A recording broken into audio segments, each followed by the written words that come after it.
कुछ दिन पहले जैक ने अचानक एक ऐसी महिला को देखा जो उसकी दिवंगत माँ जैसी दिखती थी। उसे करीब से देखने के लिए जैक चुपचाप उसके पीछे चल दिया। जल्द ही वह महिला एक होटल पहुंच गई। पता चला कि अन्ना उस होटल में सुपरवाइजर थी। जैक ने झट से झूठ बोला कि वह वहां नौकरी की तलाश में आया है। अन्ना ने इस पर ज्यादा गौर नहीं किया और उसे काम पर रख लिया। हालांकि वह ये नहीं जानती थी कि वह पहले ही जैक के जाल में फंस चुकी थी। जब भी काम खत्म होता, जैक चुपके से अन्ना का पीछा करता।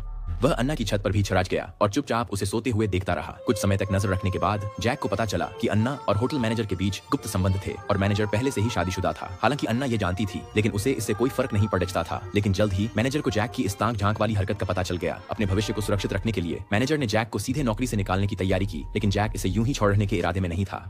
वह सीधे मैनेजर के घर गया। जैक उसकी पत्नी और बच्चों के साथ बैठकर खेल रहा था। जब मैनेजर घर आया और उसने यह नजारा देखा तो वह पूरी तरह दंग रह गया।